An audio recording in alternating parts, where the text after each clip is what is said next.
question and answers as well, inshallah. So I'll pass it on to the brother without any delay. Alhamdulillah, Alhamdulillah Rabbil Alameen, Ar-Rahman Ar-Rahim, Allahumma salli ala Muhammadin wa ala ali Muhammadin kama sallaita ala Ibrahim wa ala ali Ibrahim innaka Hamidum Majid. A'udhu billahi minash shaitanir rajim. Bismillahir Rahmanir Rahim.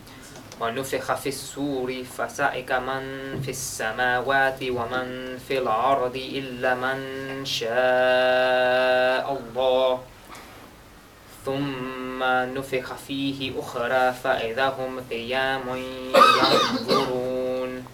Assalamu alaikum, brothers. Brothers, I hope inshallah that you're all well rested. I hope inshallah you're ready for today's circle. As the brother mentioned, this talk is part of a series on Akhirah, and as the brother mentioned, they've already covered the issue of death when the soul departs from the body. They've also covered the issue of the grave and the punishment of the grave.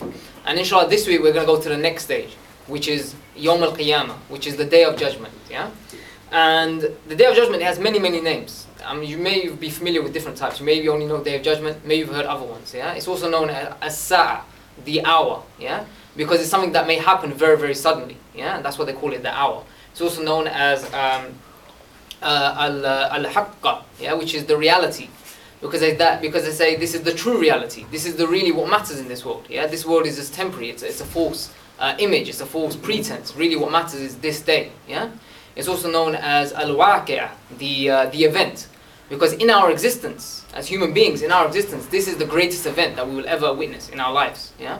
So this is what this is some of the names that they say for Yawm al-Qiyamah, and this is what we're going to be talking about today, inshallah. Yeah.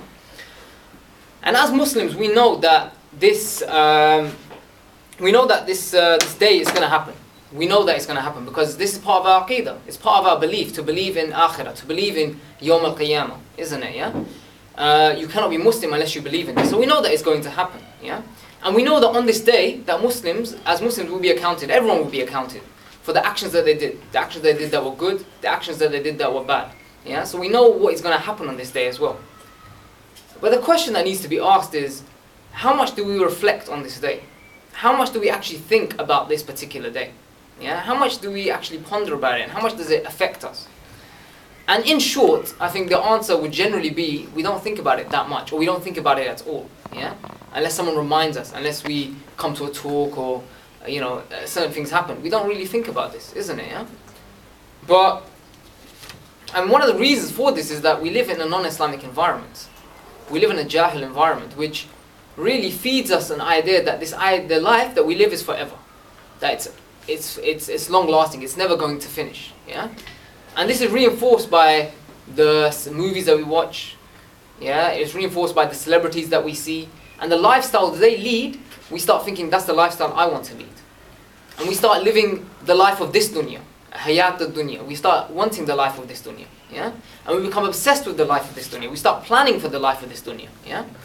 Yeah, and this is only a temporary life. But we're planning for this life as if we're going to live forever in this dunya. Yeah? Because if you ask a young guy who goes to college, said, what's your plans for the future? He'll say, my plans are that, I want to go, inshallah, go to a good uni. So I'm going to kill my A-levels and go to a good uni, yeah? And then when I go to uni, I want to get a 2-1 or a first and go to, get a good job, inshallah. And then after that, maybe after a year I've got enough money, I'll get a car. After a few years I have enough money to get married, then have some kids, then buy, pay off the mortgage on my house, have a yard, yeah? And so forth and so on, yeah? So he's got like a 15-20 year plan, yeah? 15-20 year plan. It may not be well thought out. Some guys may have it more thought out than others. But he's got a long-term plan, yeah? He's not thinking short-term, he's thinking quite long-term. But if you were to ask this guy, what have you prepared for your akhirah? Yeah? You will find that many people will not have much to say. The majority of people will not have much to say. Because they've not thought about this issue. They've not really pondered upon it. They've not really reflected upon it, yeah? Rather, they've enjoyed the life of this world. And they've been planning for the life of this world and preparing for the life of this world. But even people who don't think about Akhirah, have not pondered about it, have not worried about it, yeah? Even they will, during their lifetime, Allah subhanahu wa ta'ala will still try to guide them. Will still try to give them reminders. Will still try to give them some signs that their end is going to come, yeah? And they're going to stand in front of their Creator, yeah? And there's many different reasons why this happens. Yeah, there's many different examples of why this occurs. Why people, but everyone has this in their lives where there's certain pivotal moments in your life where you're confronted with the truth of this world, and it makes you think, and it makes you ponder what is your existence for, what is the purpose of your life, why are you here, what are you doing while you're doing, why are you doing what you're doing, yeah. So for example, yeah, one time, one of the things that might happen is you go under intense pressure. Yeah, you go under in a period of intense pressure where you question what you're doing.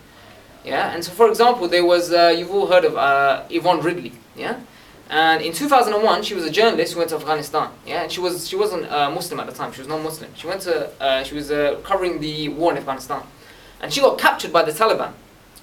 And Taliban captured her, and while they held her and they treated her nicely, and she was actually kind of like, she goes, I used to spit at them, I used to like swear at them, I used to punch them, but she goes, they were so nice to me, yeah, and they used to let me lock myself, even when I was in my cell, they would let me have the key, so no one can come in on me, yeah, and they said, look, we'll let you go. They said, while she was in there, they said to her, look, become Muslim, and she said, no. They said, okay, look, we'll let you go if you promise to read the Quran. She said, okay. So they let her go on this issue, yeah, and alhamdulillah, she read the Quran and she became Muslim, yeah. But at this point in time, she questioned her life, isn't it? She came to a point where she was thinking, what is my life about? Isn't it? It's like, for example, a guy, he's at university, maybe in his final year, and he's got coursework, he's got dissertation, he's got exams coming up. It's a lot of work. It's a lot of work, yeah? You know, first 2 years of uni usually are a DOS, yeah? So no one's really thinking, yeah, what's going on? It's like, you know, everyone's cracking jokes and it's a good time. But as soon as things get serious, people start thinking, saying, what is this? Do I actually want this degree? Do I actually care about this 2-1 or this first or whatever I'm going for that much that I want to put myself on the line? And people start questioning their life. They start thinking, you know, what is this all for? Yeah, what is it leading to? Isn't it? Yeah. So these kind of times, people start thinking, and people start thinking, what's my life about? Yeah, and that's one example. Another type of situation is people might have a near-death experience. Yeah, and near-death experiences of two types. One is someone close to you passes away, in which case you think, subhanallah, like life is short because this person you thought they'd be around forever and they're suddenly gone, yeah. Or it might be that you almost you come across a situation where you might have died, where you might have passed away, yeah. And for example, I knew there was a guy. He was like he was a bit of a rude boy, yeah. And you know, he used to get into fights and stuff. And some of his boys, they got into a fight with a couple other guys, and one of his boys they shanked another guy, yeah. They shanked another guy, and I can't remember if he died or if he went to hospital, but the thing is, after that, this guy, he started practicing. Yeah, he started practicing because he goes, you know what, I feel like I'm going to die soon. He goes, I feel like I'm just going to die soon. I feel like it's going to happen very quickly, yeah? And it started affecting him. Yeah? But the thing is, this guy, because of that, he started thinking about life again. Something that made him think, isn't it, yeah? And the third point that usually makes people think is when someone gives them nasiha or da'wah. Isn't it, yeah? Someone gives you nasiha da'wah, you start thinking about, what is this guy saying? What is it about? What does it mean for me? Isn't it, yeah? So, for example, there was another example where there was an ambassador, an Arab ambassador. He came over to, he came to Europe, and some brothers, they went to see him, and they started speaking to him and said, look, you know, the solution for your country, the solution for Jordan, it's to establish Islamic State, to have khilafah there, yeah? And he goes, I know you guys. I know what you're saying. He goes, we don't need this. We don't need this, yeah? And the Prophet said, you're Muslim. You should fear Allah. And the ambassador, he got angry and he walked away. But after a while, he came back and he said, yeah, actually, you're right. You're right. Because he started thinking, he obviously does fear Allah, isn't he? He does fear Allah.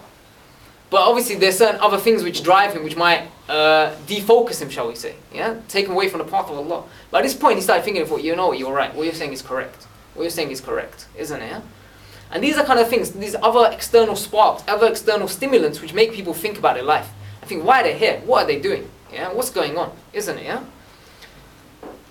And thinking about their purpose, yeah? But these are just signs. These are just signs that people get. And we all get them, yeah? Some of us, yeah, we listen to the signs, some people don't. But what's the purpose of a sign? What's the purpose of a sign, yeah? The purpose of a sign is, for example, if you walk past somewhere and it says there's a radiation inside, yeah, you're not going to go inside, are you? Unless you just seem Spider-Man or something, yeah. You're not going to go inside, are you? Isn't it, yeah? People are going to walk away, isn't it, yeah? Because the sign is there to remind us that there's danger, isn't it? It's a warning. There's a hazard there. You need to be careful, isn't it, yeah? And even in Islam, we have signs. signs which indicate the end of the day, end of days, yeah, which is talks entitled end of days, yeah. There's signs for this. There's signs to indicate the closeness of Akhirah, the closeness of Yawm al-Qiyamah, yeah, the day of judgment, yeah, of as-sa'a, the hour, yeah. There's many signs in Islam that we know about that talk about this, isn't it, yeah? And I want to go through some of these signs. Some of these signs have already occurred, that are happening around us today, yeah. For us to ponder upon this and to realize, look, the hour is at hand. The hour is very close, yeah. And of the signs we've already seen, yeah, Rasulullah sallallahu alaihi wasallam, he said in a hadith, yeah, the Prophet sallallahu alaihi wasallam said to the one who asked him about the hour, when control of affairs is entrusted to those who are not qualified for that, then look for the hour, yeah. So he's saying is when you appoint leaders who are not qualified, who are not fit to be leaders, yeah, that is the time you should, that the hour will be close at that point in time, yeah. And we see this today. If you look at the Muslim leaders, yeah, these guys, they're thieves, yeah. You know, these guys, they are womanizers, yeah. They, you know, anyone who wants to establish khilafah, establish the Sharia, they want to throw them in prison, yeah. These people, they're like, you know, they ally themselves with the West, isn't it, yeah. You know, they support Israel over Philistine, yeah. And what kind of people are these? You know, they're not fit for us to throw shoes at them, to be honest with you, yeah. And they want to be leaders of the Muslim world, isn't it, yeah. These people are not fit. But this is what Rasulullah is saying. He's saying these people will be trusted with authority over you and they're not qualified. And this has come true. We can see it in front of our own eyes that this is true, isn't it, yeah? And even the Arabs see it today, and that's why they're getting rid of these guys, yeah? So inshallah, they will be removed very shortly, yeah? Another hadith that Rasulullah he said, yeah? He said that soon the nations will call one another to attack you, as diners call one another to the platter. And he's saying here that people, the non-Muslims, they'll come together as if they're coming to eat. And really what they're doing is they're going to plot the downfall of the Muslims. They're going to plot to attack the Muslims, yeah? And we've seen this again, yeah? When the Afghanistan war happened, yeah, you saw the Muslim or non-Muslim nations, they went to the UN, they sat down and said, we want a resolution to go into Afghanistan, and they gave them a resolution, yeah? And now, 2011, modern day, we see Libya, yeah, again, they went to the UN, they got the mandate, they got the resolution to go into Libya, yeah? It's happening around us, and these are just two examples. I mean, there's many more, yeah? These are just two examples that we're looking at, yeah? But this has happened already. This is not something which is, we're waiting to happen. This is a sign that's already occurred, which shows again that the hour is near, yeah? Another sign that Rasulullah pointed to, he said there will be abundance of wealth. Actually, what he said was, count 6 things just before the hour. And he listed them one after the other. And one of them that he mentioned was, wealth will be abundant, such that a man will be given 100 dinars and will remain discontent, yeah? Let's try and put that in some context for you, because obviously we don't use dinars, yeah? So we don't know what that means, isn't it, yeah? But like, for example, £100, yeah? Now £100, if I give you £100 today, I'm sure you'd be happy because it's free money, isn't it, yeah? But you'd think, what can it get me? What can I really get? I can get a timeshare in an iPhone, yeah? I can't get a full iPhone, yeah? I can get like a quarter of an iPhone, yeah? You'd be happy with the money, but obviously if I give you £100 100 years ago, you could buy a lot more, isn't it? Because in this country, they had things like half a penny, yeah? You could buy things for half a penny. You could buy things for a shilling, which is like less than half a penny, yeah? I mean, today you can't even buy a one-piece suite for a penny, yeah? You know, it's like things have changed, isn't it, yeah? But you can see the value of money, yeah? It's not the same anymore. Even though I give you £100 today, it's not that much. So this has already happened. This is another sign that's already occurred. That's already happened in front of our eyes, isn't it, yeah? And we should be aware of this, yeah? We should be aware of this, yeah? And Rasulullah he also said, yeah? Just before the hour, there will be exclusive greetings and widespread trade. Now, by exclusive greetings, what Rasulullah meant is that when you see a Muslim, we have to give him salams. Yeah? We have to give him salams because they are brother. We should give him salam, the greeting, assalamu alaikum. Not just, yo bloods, what's going on, yeah? It should be assalamu alaikum, isn't it? And the brother should respond, wa alaikum assalam. Yeah? But we see today that brothers, when they walk around, when they see someone they don't know, they won't give him salams. Yeah? They won't give him salams. I can understand if some guy, he doesn't look Muslim, fine, yeah? Fair enough, yeah? You know what I mean? But if he's wearing jalabiyah, he's got a big beard, you know, he's wearing a hat, I mean, come on, man, that's a bit bait, yeah? You know what I mean, yeah? It's not be a Muslim day, isn't it, yeah? Alright, so you can give him salams. But people get worried, they're like, oh no, if I give him salams, he might think I'm weird, isn't it? Like, oh, he don't know me, yeah? He think I'm weird, yeah? But we should be clear, but a side point I wanted to make actually is that, look, we should be clear, yeah? When you do an action, yeah, for the sake of Allah subhanahu wa ta'ala, or you're commanded by Allah subhanahu wa ta'ala, you're not the weird one. The weird person is the one who doesn't engage in actions. When you give salams, you're not the weird one. He's the weird one for not accepting your salams. Because if you look at it, yeah, Allah subhanahu wa ta'ala, everything in this universe obeys Allah's laws. Yeah? The sun only comes out in the day. The moon only comes out at night. The moon revolves around the sun. Revolves around the earth. The sun revolves around, the moon rolls around, the earth revolves around the sun, isn't it, yeah? And everything in the solar system, all the celestial bodies, they fulfill their orbits. They do what they're told to do. And you, when you give salam, you're part of that structure.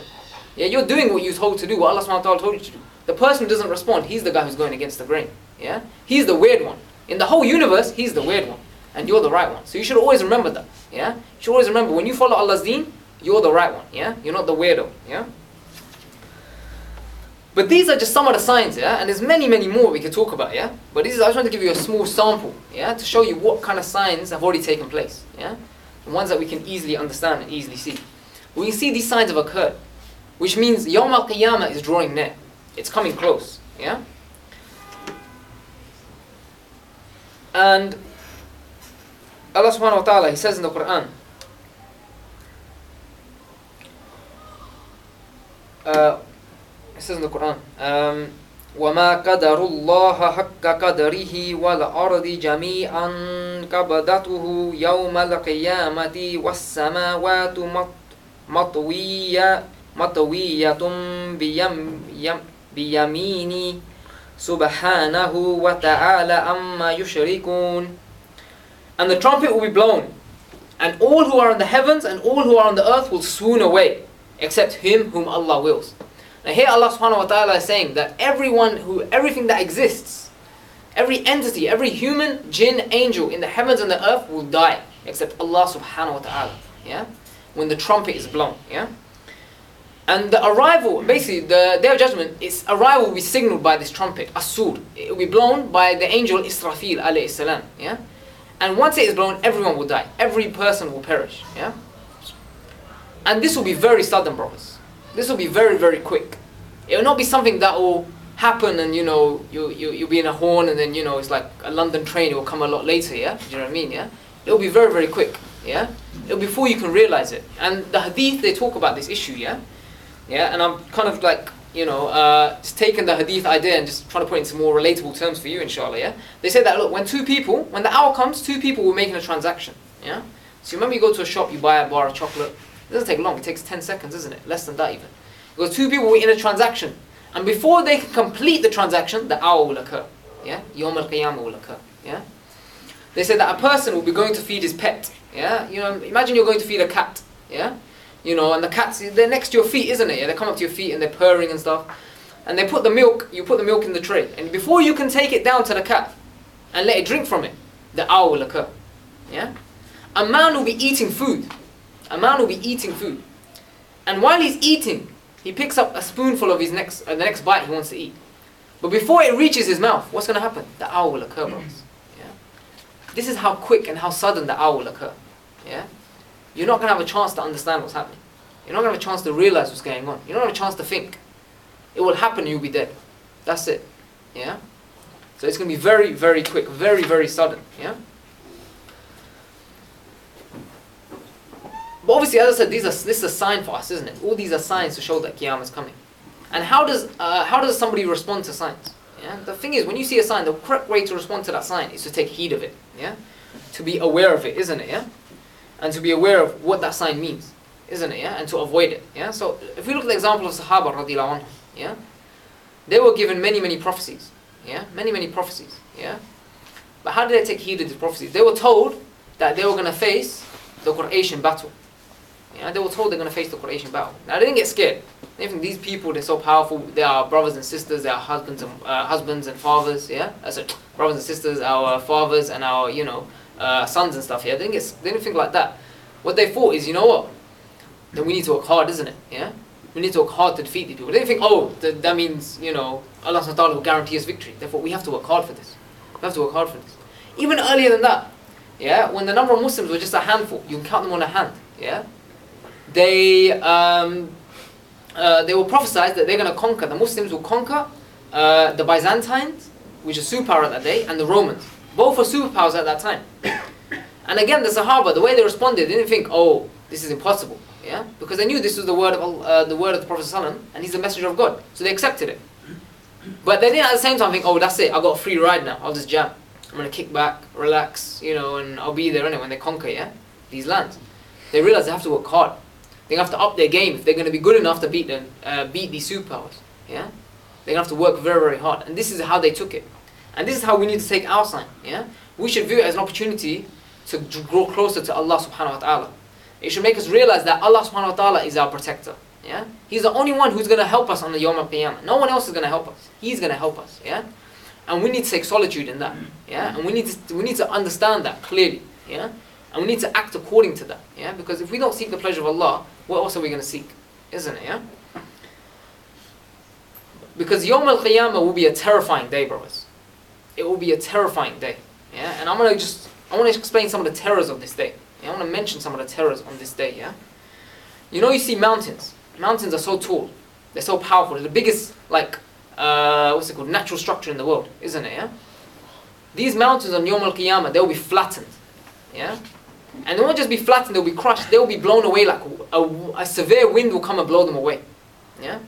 A powerful wind will just blow them away. They'll become nothing. Yeah. These mountains so tall, they'll become nothing. Yeah.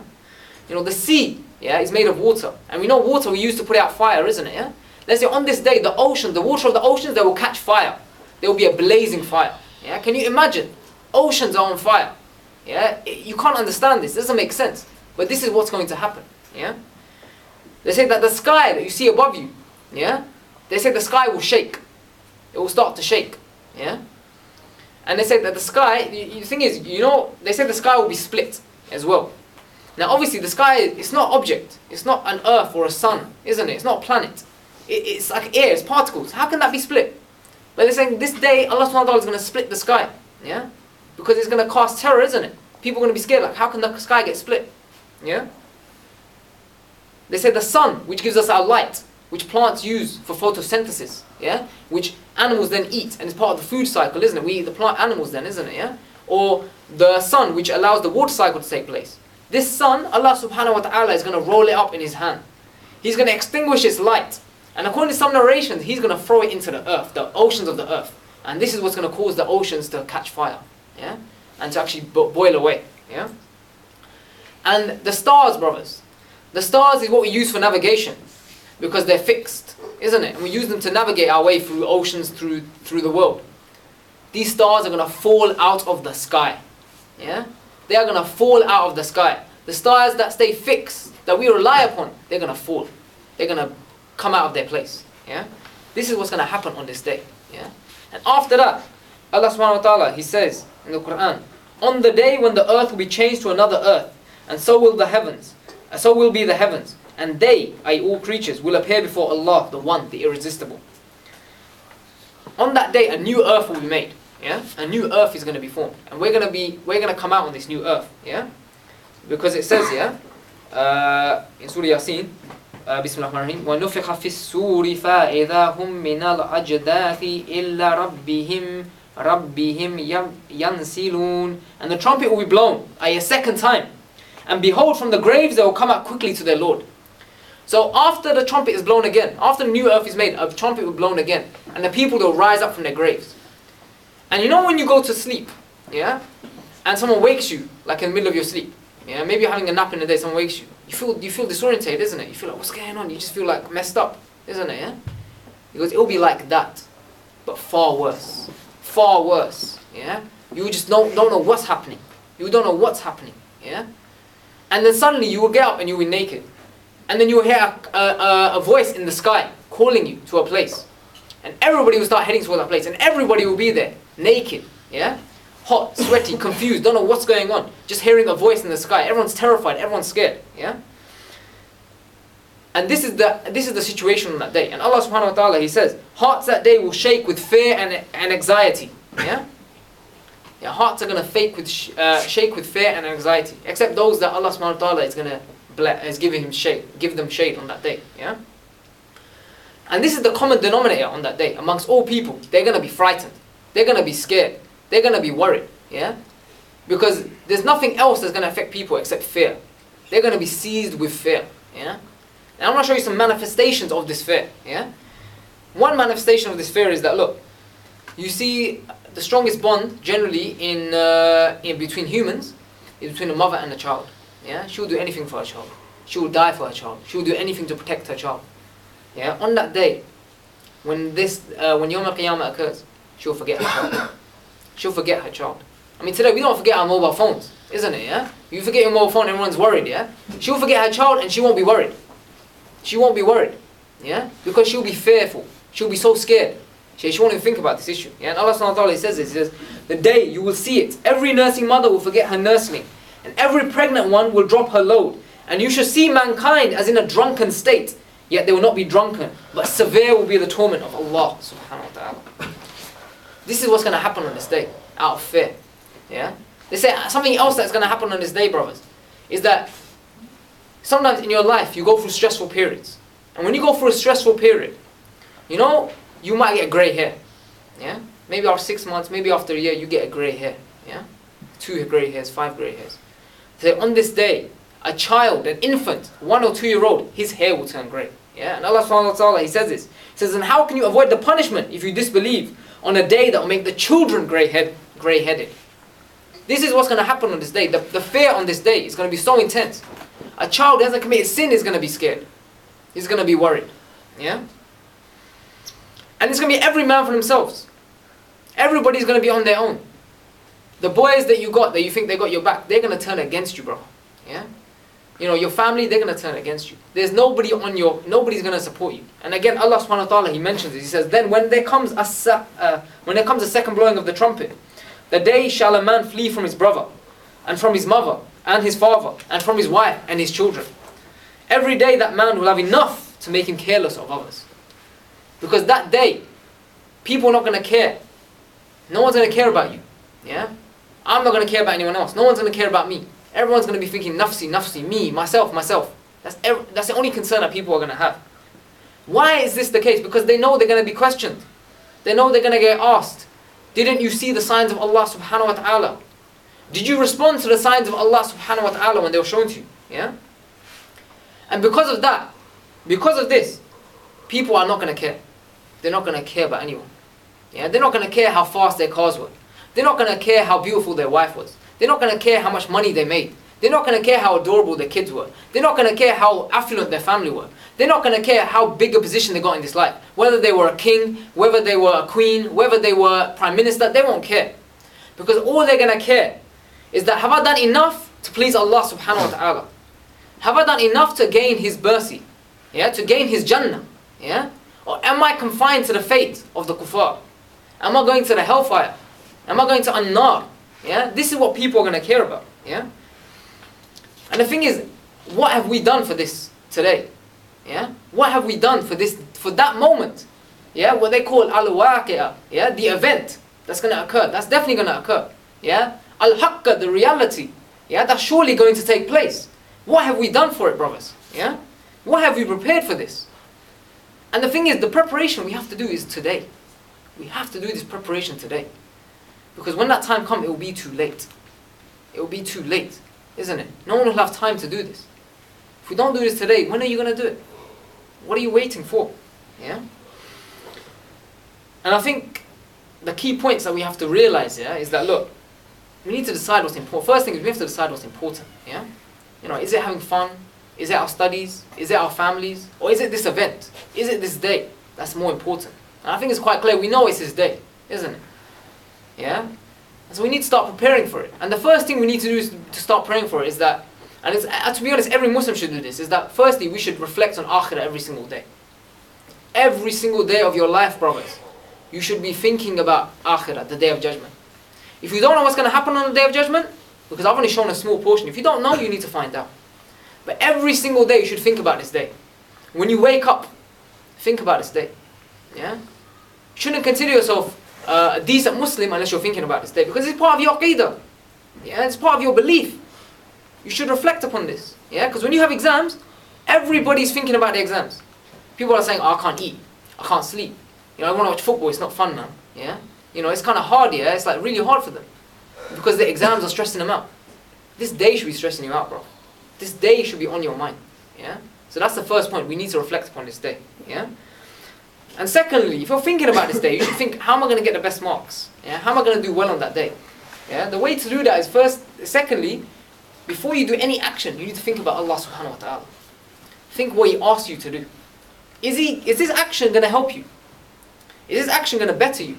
Or is this action going to take you to the hellfire? Yeah? What is it you're going to get from this action? Isn't it? Yeah? You need to think about that. Yeah? And use that as a yardstick. Use that as a yardstick. Because you don't want, if you're thinking this action, it's going to be a dirty action on that day. It's going to be in my book. It's going to be marked against me. Yeah? You know, you don't want to see it. You don't want to see it in your book. You don't want to see it in your record. Isn't it? Yeah? So you need to think, do I really want to do this action? Because when you do that action, it's recorded. It's marked down. You can't change it. Yeah? You can't change it. Isn't it? Yeah? It's your permanent file. Isn't it? Yeah? It's going to go on your permanent record. So you need to be sure you want it on your permanent record. That you're cool to let it go on this. So I'll say second point is think about Allah before you do an action. And the third thing is the best deed that will give you the most points. There's a chance of giving you the most points on Yawm al-Qiyamah is da'wah. Or nasiha. Giving da'wah to non-Muslims and nasiha to Muslims. Because when you guide someone to Islam or you give someone a good word and they act upon that good word, you get the benefits of that word, brothers. Yeah? You get the benefits of that action. Yeah? Every action they do, you get a copy of that word. A copy of that in your account. So if you give someone da'wah and say, tell them to do da'wah, and they go do da'wah, they talk to someone else, whenever they talk to someone else, you get a reward for that. If you got someone to pray and every time they pray, you get a reward for that. If you teach someone Quran and every time they read Quran, you get a reward for that. You get a reward for everything they do. That is the best chance of you getting the next level reward. Isn't it, yeah? You know, you can just take a vacation that you can't yet, but, you know, it's very, very good, isn't it, yeah? It's a very good action, isn't it, yeah? You get what I mean? So this is one thing I would definitely advise, inshallah, yeah?